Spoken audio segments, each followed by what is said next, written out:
हरे कृष्णा। तो आज का जो श्लोक है श्रीमद् भागवतम का दूसरा स्कंद तीसरा अध्याय 10वां श्लोक। अकामा सर्वकामो वा मोक्ष काम उदारति त्रिवेन भक्ति योगेन यजते पुरुषम परम। तो इसका जो ट्रांसलेशन अनुवाद है, जिस व्यक्ति की बुद्धि व्यापक है वह चाहे सकाम हो या निष्काम अथवा मुक्ति का इच्छुक हो, उसे चाहिए कि सभी प्रकार से परम पूर्ण भगवान की पूजा करे। तो इसका जो तात्पर्य है श्रील प्रभुपाद ने बहुत बृहद रूप में दिया है। भगवद गीता में भगवान श्री कृष्ण को पुरुषोत्तम अर्थात परम पुरुष कहा गया है। तो यहाँ प्रभुपाद जी मायावादियों के खिलाफ जो ब्रह्म ज्योति का कॉन्सेप्ट ला रहे हैं। देखिए, ये जो वर्ष है ना, ये वर्ष बहुत ही खास वर्ष है, क्योंकि ये बहुत चीज़ों को बताता है कि हमारी श्रद्धा का डेफिनेशन क्या होना चाहिए, हमारा आश्रय क्या होना चाहिए, हमें धैर्य क्या होना चाहिए, हमारा विवेक क्या होना चाहिए, हमें कैसे भगवान की पूजा करनी है। और ये वर्ष अपने आप में मायावाद का खंडन भी करता है। तो देखिए, इस क्या कह रहे हैं कि जो इस व्यक्ति की बुद्धि व्यापक है वह चाहे सकाम हो या निष्काम अथवा मुक्ति का इच्छुक हो, उसे चाहिए कि भगवान की पूजा सभी तरह से करे। ठीक है। अब जब तात्पर्य अब भगवान श्रील प्रभुपाद जी का पढ़िएगा तो उसके अंत में वो तात्पर्य के अंत में कॉन्सेप्ट ला रहे हैं जो उन्होंने कहा है। जैसे इसका अर्थ यह होता है कि कर्म तथा ज्ञान के किसी प्रकार के मिश्रण के बिना ही भक्ति योग पूरी तरह लागू किया जा सकता है। तो ये कर्म तथा ज्ञान, तो जैसे रूप गोस्वामी ने भी कहा है अनअभिलाषिता शून्यम। ठीक है। तो वहाँ पर भी कर्म और ज्ञान का कॉन्सेप्ट आता है। तो कर्म और ज्ञान, तो ये जो परपट में लिखा है ना, ये भक्ति विनोद ठाकुर जो अपने अमन्य सूत्राज के श्लोक नंबर 57 में फेथ का डेफिनेशन बोलते हैं कि फुल्ली जो आप सरेंडर करो भगवान कृष्ण को और डिवॉइड ऑफ अदर मेथड, कर्म और ज्ञान। ठीक है। कर्म और ज्ञान को छोड़ के आपका जब कन्विक्शन आता है कि भक्ति योग ही वो प्रोसेस है जिससे आपका उद्धार हो सकता है, तब आपको फेथ कहते हैं, तब आपको श्रद्धा कहते हैं। उस आप में श्रद्धा जागरूक हो गई है। तो कर्म और ज्ञान के कॉन्सेप्ट पर जब आपको विश्वास नहीं रहता और भक्ति के ही कॉन्सेप्ट पर विश्वास रहता है, तब हम कह सकते हैं कि आप में श्रद्धा आ गई। ठीक है। तो आप में श्रद्धा आ चुकी है। तो ये वर्ष बता रहा है कि अगर आप में श्रद्धा आ गई है भक्ति की, तो आप चाहे सकाम हो या निष्काम, ठीक है, आपको भगवान नारायण भगवान कृष्ण की ही पूजा करनी चाहिए। और दूसरा, जैसा मैंने कहा कि अब देखिए, अब सकाम हो या निष्काम, तो अंत में आप सकाम हो निष्काम हो मुक्ति के इच्छुक हो, आपको भगवान कृष्ण की पूजा करनी है। ठीक है। कॉन्सेप्ट क्लियर हो गया। अब क्या है, आप चाहे कुछ भी हो, आप जो है सकाम हो निष्काम हो मुक्ति के दाता हो, अंत में भगवान कृष्ण का लक्ष्य होता है आपको शुद्ध प्रेम प्रदान करना, अपने अहेतु की भक्ति में लाना। ठीक है। अभिलाषिता शून्यम में लाना। ठीक है। भगवान कृष्ण वो कर ही देते हैं। तो आप अगर उनसे कोई मान लो इच्छा मांग भी रहे हो और वो तुरंत फुलफिल नहीं हो रहा है, अगर आप सकाम हो भगवान कृष्ण के शरण में आ रहे हो, बहुत इच्छा पूरी नहीं भी हो रही है, तब आपको क्या करना होगा, तब आपको धैर्य रखना पड़ेगा ना। धैर्य रखना पड़ेगा कि जो भगवान कृष्ण है वो मुझे सब तरह से मेरा अच्छा ही करेंगे। ये धैर्य रखना होगा। आपकी भक्ति की रक्षा करेंगे, आपकी इच्छा है उसका भी जो बेस्ट पॉसिबल सॉल्यूशन हो सकता है, जो बेस्ट पॉसिबल चीज़ दी जा सकती है आपको देंगे। ठीक है। जो आपका पार्टिकुलर सर्कमस्टांस है, पार्टिकुलर कंडीशन है, उसके हिसाब से। तो हमें ये फेथ रखना पड़ेगा। ऐसा नहीं है कि आप इच्छा आज की है, 1 मिनट के बाद 1 घंटा के बाद वो पूरा हो जाना चाहिए, ऐसा नहीं है। आपको थोड़ा धैर्य रखना पड़ेगा। ये धैर्य ही आपको मजबूत बनाता है। और मैं इस पर एक स्पेशल सीरीज बनाऊंगा जो विवेक धैर्य आश्रय का जो कॉन्सेप्ट है, जो वल्लभाचार्य ने दिया है, ये बहुत ही डीप मीनिंग है इसका। इसको इस वीडियो में कवर नहीं करूँगा, अगले कुछ वीडियोस में कवर करूँगा। अभी मैं बस हिंट दे रहा हूँ। और जिस तरह से कहा गया कि सकाम हो या निष्काम भगवान कृष्ण की ही पूजा की जाए, तो हमें ये पता चलता है कि हमें फुल्ली जो सरेंडर करना है, आश्रय हमारे अंत में भगवान ही है। इसलिए ये श्लोक अपने आप में मायावाद का खंडन करता है। क्यों? क्योंकि कृष्ण अपराधी उर्फ मायावादियों का कहना होता है कि पंच देवी देवता उपासना करो, ठीक है, किसी के भी शरण में जाओ तुम्हारी इच्छा पूरी हो जाएगी। कोई भी इच्छा भले पूरी हो जाए, पर जो मुक्ति की इच्छा है, जो इस श्लोक में कहा जा रहा है, मुक्ति के दाता मुकुंद ही है। इसलिए विष्णु सहस्रनाम में भगवान कृष्ण का नाम आया मुकुंद, ठीक है। पाखंडी जो भी बोले, पाखंडियों का काम है, मायावादियों का काम है, जो भी बोलना है बोले, हमें उनसे तर्क वितर्क नहीं करना है। वो फालतू इंसान है, उन्हें भगवान कृष्ण से हेट है, उनको अपना हेट अपने पास रखने दे, हमें अपना मुंह गंदा नहीं करना उन लोगों को। ज़्यादा तर्क वितर्क करने आए, आप 2 भागवत का श्लोक मारो, उनका पूरा सिद्धांत का खंडन हो जाएगा। आप कोई भी किताब उठा लो, रामायण, महाभारत, उपनिषद, भगवद गीता, वेदांत सूत्र, ठीक है, बिना कोई हिचक के उठाओ, कोई भी श्लोक उठाओ, कोई भी श्लोक पढ़ो, वो अपने आप में मायावाद का खंडन करेगा, ठीक है। इसलिए इन लोग से ज़्यादा हमें कुछ ये करना नहीं है। तो अब ये पंच देवी देवता उपासना के खंडन जो ये यहाँ पर हो रहा है कि हमें इस अंत में भगवान कृष्ण का ही आश्रय लेना है, किसी और का नहीं, किसी और देवी देवता के नहीं। तो ऐसा नहीं कि वो वैष्णव जो है किसी देवी देवता का अपमान कर रहा है, ऐसा नहीं होता है।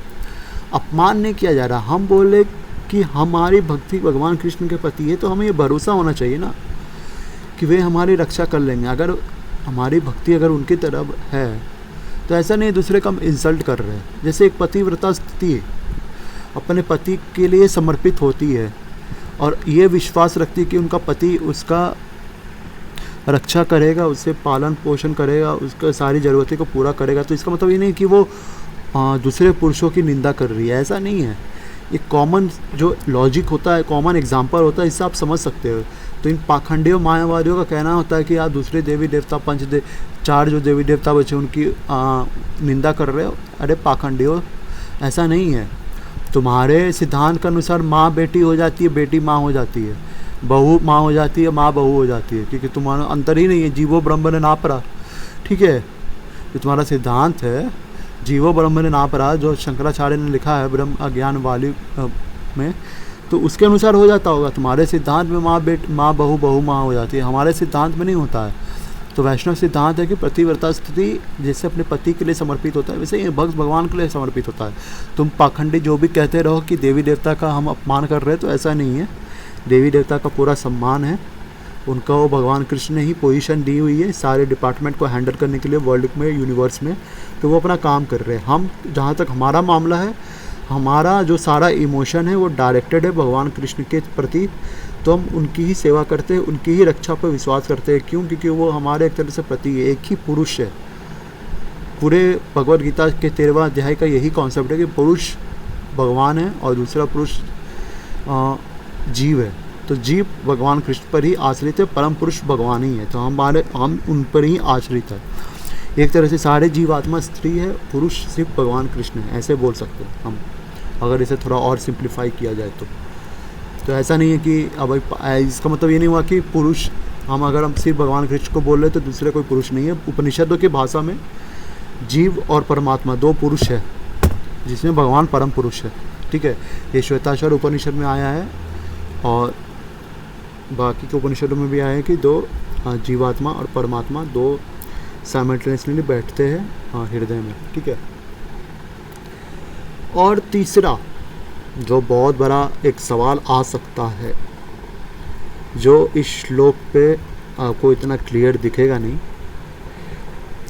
कोई एक नास्तिक जो है, ठीक है, कृष्ण जो मायावादियों का, मायावाद और नास्तिकता में ज़्यादा अंतर नहीं है, ठीक है। तो मायावाद के अनुयायी या बोलो बौद्ध धर्म के अनुयायी या कोई भी बोलो एथिस्टिक साइंटिस्ट हुआ, कोई भी हुआ एथिस्टिक पर्सन हुआ, वो आपसे प्रश्न कर सकता है इस श्लोक को पढ़ के कि क्या सारी इच्छाएं पूरी होती है? तुम तो श्रीमद् भागवत के दम पर बोल दे रहे हो कि जो भी इच्छा करो भगवान से ही करो, भगवान से मांगो, बहुत सारी इच्छा पूरी कर देते हैं। तो ये प्रश्न उठेगा कि क्या सारी इच्छा पूरी कर देते हैं भगवान, ठीक है। और दूसरा क्वेश्चन ये है, जैसे वेदांत सूत्र में कहा जाता है जन्मादय सतः सृष्टि हुई है, भगवान ने सृष्टि की है सारी इच्छाओं को पूरी करने के लिए, जीवात्मा की इच्छाओं को पूरी करने के लिए, ठीक है। और भक्ति विनोद ठाकुर भी जैव धर्म में ये कॉन्सेप्ट ला रहे हैं कि ये जो सृष्टि हुई है जीवात्मा के भोग इच्छाओं को पूरी करने के लिए हुई है, ताकि वो धीरे धीरे करके मुक्ति के मार्ग पर आ सके, प्रेम के मार्ग पर आ सके। तो कोई भी कृष्ण अपराधी, कोई भी नास्तिक ये पूछ सकता है कि क्या सारी इच्छा भगवान पूरी कर देते हैं? अगर नहीं पूरी करते हैं तो फिर तो सृष्टि का पर्पस ही डिफीट हो गया। ये सृष्टि बनाई गई है भोग इच्छाओं को पूरी करने के लिए, ताकि मुक्ति के मार्ग पर आ सके, लिबरेशन के मार्ग पर आ सके, प्रेम के मार्ग पर आ सके। मुक्ति जब भी मैं बोलता हूँ तो मुक्ति ये मत समझिए जो अन्य लोग समझते हैं। हमारे लिए मुक्ति प्रेम है, कृष्ण प्रेम है, ठीक है। भोग भावना से मुक्ति और अंत में कृष्ण प्रेम, यही हमारा लक्ष्य है। तो जब मैं मुक्ति बोल रहा हूँ तो मैं गौड़ीय सिद्धांत के अनुसार भगवान कृष्ण के प्रेम के बारे में बोल रहा हूँ, उसका कोई और दूसरा मीनिंग नहीं है, ठीक है। तो जो कृष्ण प्रेम है, तो हाँ, ये जो बोला जाता है, मायावादी जो बोलते हैं, जो नास्तिक पूछ सकते हैं कि क्या सारी इच्छाएं पूरी होती है? अगर नहीं होती है तो फिर सृष्टि का पर्पस डिफीट हो गया। तो अब देखिए दो बातें हैं। श्रीमद् भागवतम में तो ये लिखा गया, हमारे आचार्यों का ये मत है कि आप जो भी इच्छा करो। भगवद गीता में भगवान बोलते हैं 4 प्रकार के लोग मेरे शरण में आते हैं। तो जो भी लोग आ रहे हैं भगवान कृष्ण के आश्रय में, ठीक है, भगवान कृष्ण ऐसा अरेंजमेंट करते हैं कि आप अंत में उनके मुक्ति के मार्ग में लग जाओ, प्रेम के मार्ग में लग जाओ। आप अंत में भगवान कृष्ण के प्रेम में ही आके फंसो। ये बात सही है, ये भागवत का संदेश है। पर एक संदेश उपनिषद का भी है, और स्पेशली बृहद आरण्यक उपनिषद का 4th चैप्टर या 4th कैंटो का हो, उसका 3rd सेक्शन जो है वो पूरा इस चीज़ पर डील करता है। उस बृहद आरण्यक उपनिषद का कहना है कि जीव की सारी इच्छाएं पूरी होती हैं, ठीक है। छांदोग्य उपनिषद में भी आया है, पर मेनली बृहद आरण्यक उपनिषद का है ये कॉन्सेप्ट कि जीव की सारी इच्छाएं पूरी होती हैं। अगर उसका कर्म परमिट करता है तो वो तो पूरा हो ही जाती है, इसी जीवन में पूरा हो जाती है, या कुछ इच्छाएं अगले जन्मों में पूरी होती है। तीसरा, अगर जीव का कर्मा ना हो उस लेवल का एंजॉयमेंट करने का, और उसको भोग की इच्छा बहुत ज़्यादा है, तो उसकी जो इच्छाएं हैं वो भगवान सपने में पूरा करते हैं। अब तो उसका कर्मा तो है नहीं कि वो उसको पूरा कर दे। कर्मा नहीं है मतलब उसका उतना पुण्य नहीं है कि वो उस चीज़ को भोग सके। तो भगवान क्या करते हैं, उसका ऐसा अरेंजमेंट करते हैं कि वो सारी इच्छाएं अपनी सपने में पूरा कर ले, अपने ड्रीम में पूरा कर ले। अब ड्रीम में जब वो पूरा करता है अपने कर्मों के अनुसार, ठीक है, वहाँ पर भी कर्म का कॉन्सेप्ट लागू होता है।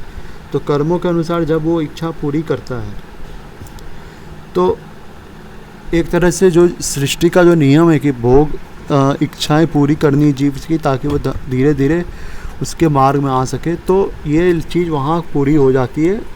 ये जो पर्पस है सृष्टि का वो डिफीट नहीं होता है। तो कोई भी नास्तिक हुआ जो थोड़ा लॉजिक लगा के आपको घेरना चाहेगा, तो आप उसको ये जवाब दे सकते हो कि भाई ऐसा नहीं है, सारी इच्छाएं पूरी होती है। या तो तुम्हारी अगर कर्म परमिट करता है तो वो पूरा हो जाती है, नहीं तो तुम्हारे सपनों में पूरा होती है। तीसरा, अगले जन्मों में पूरा होती है। और चौथा, भगवान खुद, अगर आप में सच्ची श्रद्धा है, अगर आपको वैष्णव संग प्राप्त हो गया, तो भगवान खुद ऐसा अरेंजमेंट करते हैं कि आपकी इच्छाएं कम होती जाए और अंत में आप भगवान के प्रेम के मार्ग पर आ सको। तो ये 4-5 जवाब है जो आप दे सकते हो।